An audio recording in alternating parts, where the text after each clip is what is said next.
নমস্কার বন্ধুরা, আমি চন্দনা ইজি কুকিং থেকে বলছি। আজকের আমি তালকদম পিঠে বানাবো। তালকদম পিঠে বানাতে এখানে আমি একটা গোটা তাল নিয়ে নিয়েছি। তালটাকে আগে আমি একটু ছাড়িয়ে নেবো। আর এই পিঠেটা অনেকটা ভালো লাগে, খুবই ভালো লাগে পিঠেটা। প্রথমে তালটাকে আমি ভালো করে একটু ছাড়িয়ে নেবো।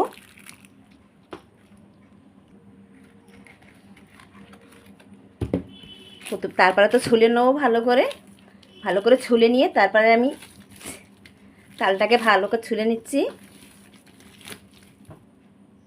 এখানে তালটাকে আমি খুব ভালো করে খোলাটাকে ছুলে নিয়েছি। এবার আমি তালটাকে একটা টিফিন করে আমি একটু ছেড়ে নিচ্ছি। আর এটা দিয়ে তাল ছানাটা খুব দারুণ হয়।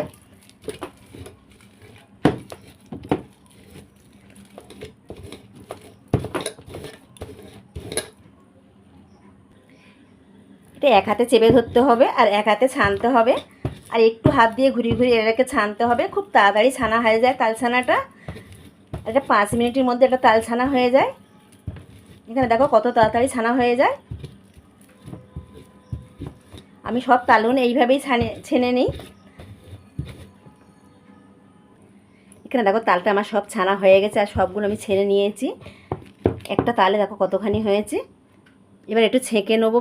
এখানে তালটা আমি ভালো করে ছেঁকে নিয়েছি। আর আমি কি কি উপকরণগুলো লাগছে সেটাও আমি দেখাচ্ছি। এখানে আমার ক্ষীরকদম মিষ্টিটা বানাতে এখানে আমি প্রথমে সুজি নিয়ে নিয়েছি, নারকেল কুড়িয়ে নিয়ে নিয়েছি, গুড় নিয়ে নিয়েছি। এটা আমি তালের গুড়টা আমি রেখেছিলাম, তালের গুড়টা নিয়ে নিয়েছি। এখানে ময়দা নিয়েছি। আর আমি এই ক্ষীরকদম মিষ্টিটা গোবিন্দভোগ চালের করব। আর এখানে দুধ নিয়ে নিয়েছি। তালটা তো আমি আগে থেকে ছেনে নিয়েছি, সেটা আমি দেখাচ্ছি কীভাবে তালটাকে ছেনেছি। এখানে একটা কড়া আমি বসিয়ে দিয়ে দিয়েছি। আর এখানে আমি 1 চামচ তাল দিয়ে দেবো। দেখো পুরো 1 কাপ মতন হবে তালটা। তারপর আমি জল দিচ্ছি না, এখানে আমি 1/2 কাপ দুধ দিয়ে দিচ্ছি। 1/2 কাপ দুধ দিয়ে আমি তালটাকে একটু পাতলা করে নেবো। তাহলে পিঠেটা খেতে অনেক মজা হবে আর খুবই ভালো লাগবে খেতে। পুরো এটাকে মিশিয়ে নিচ্ছি। এটা দুধ আর তাল খুব ভালোভাবে করে মিশে গেছে। এখানে আমি 1 বাটি সুজি দিয়ে দিচ্ছি। একটু সুজিটা দিয়ে একটু নেড়ে নেবো।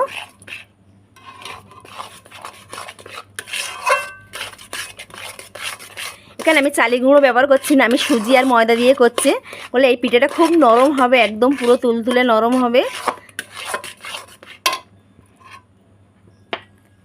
তারপর এখানে আমি ময়দাও দিয়ে দিচ্ছি। একটু সুজি দিয়ে একটু নেড়ে নিতে হবে, নেড়ে তারপর ময়দাটা দিয়ে দিতে হবে। ময়দাটা দিয়ে আমি এখানে খুব ভালোভাবে একটা ডো বানিয়ে নেবো। আমার এখানে ডোটা খুব ভালো করে বানিয়ে নিয়েছি। এটা আমি তুলে নিচ্ছি, হয়ে গেছে এটা। এখানে আমি একটা কড়া বসিয়ে দিয়েছি নারকেলের ছাইটা মারার জন্য। এখানে আমি নারকেলটাকে একটু গুড় দিয়ে ছাইটা মেরে নিচ্ছি।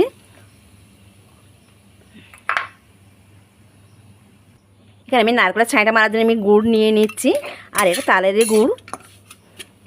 একটু ভালো করে ছাইটাকে মেরে নেবো। এখানে আমার নারকেলের ছাইটা আমি পুরো মেরে নিয়েছি, ঠিকঠাক হয়ে গেছে নারকেলের পুরটা। এটাকে আমি এবার গ্যাসটাকে বন্ধ করে দিচ্ছি, দিয়ে একটু ঠান্ডা করে নেবো।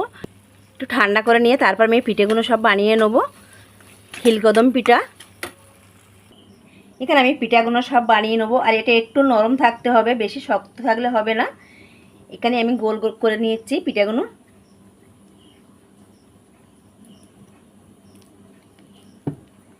একটু নারকেলের ছাইটা দিয়ে দিচ্ছি ভিতরে, দিয়ে আমি একটা বল পাকিয়ে নিচ্ছি।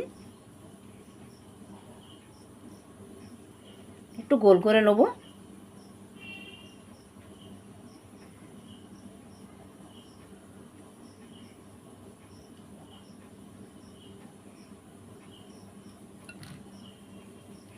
এখানে চালটা আমি গোবিন্দভোগের চাল নিয়েছি। আপনারা চাইলে বিরিয়ানির চাল নিতে পারো, তো আমি গোবিন্দভোগের চালটা নিয়েছি। গোবিন্দভোগের চালটা খুব সুন্দর একটা গন্ধ হবে, তার জন্য আমি গোবিন্দভোগের চালটাই নিয়ে নিয়েছি। আর সবগুলো আমি এরকমভাবেই বানিয়ে নেবো।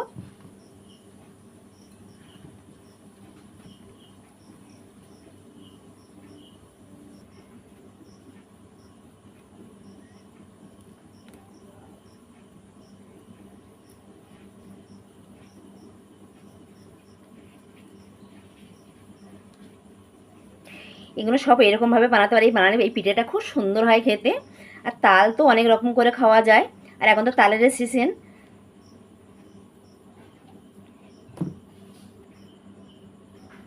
আর এই গোবিন্দভোগ চালটা আমি ভিজিয়ে রেখেছিলাম এখান থেকে 2 ঘন্টা আগে। 2 ঘন্টা ভিজিয়ে আমি জলটা ঝারিয়ে শুকনো করে নিয়েছি, আর চালটাও খুব নরম হয়েছে। এখানে আমার তালের খিলকদম পিঠেগুলো হয়ে গেছে, আর আমি এগুলো বানিয়েও নিয়েছি। এবার একটা থালা, আমি ছিদ্র থালা নিয়ে নিয়েছি, নিয়ে এই থালায় করে আমি একটু ভাবিয়ে নেবো, পাতলা পাতলা করে দিয়ে দিচ্ছি।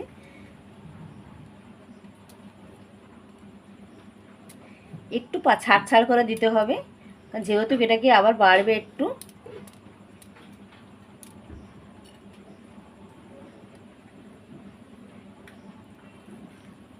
এখানে কড়াইতে আমি জলও বসিয়ে দিয়ে দিয়েছি, আর এই পিঠাগুলো আমি ভালো করে ভাবিয়ে নেবো। থালাটার মধ্যে আমি দিয়ে দিয়েছি কড়াটা, এখানে আমি ঢাকা দিয়ে দেবো। ঢাকা দিয়ে পিঠেগুলো আমি ভাপ দিয়ে নেবো।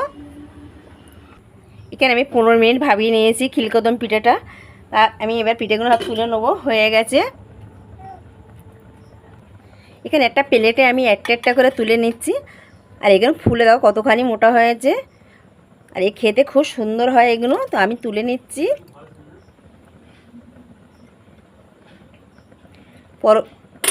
আরও যেগুলো আছে সেগুলো একটু ভাবিয়ে নেবো। এখানে আমার সবগুলো একসাথে হয়নি, তা আমি পরবর্তীকালে এগুলো দিয়ে দিয়েছি। এগুলোও আমি একটু ভালো করে ভাবিয়ে নেবো। এখানে 15 মিনিট ধরে সিদ্ধ করে নিচ্ছি পিঠাগুলো। এখানে আমার সব পিঠেগুলো ভাবানো হয়ে গেছে, আর এবার আমি এগুলো সবগুলোই তুলে নিচ্ছি।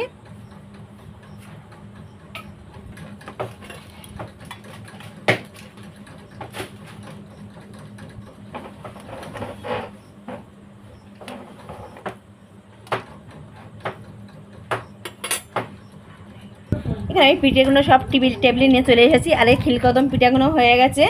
তা পিঠে আমি একটা খুলে ভেঙে দেখাচ্ছি পিঠেগুলো কীরকম হয়েছে।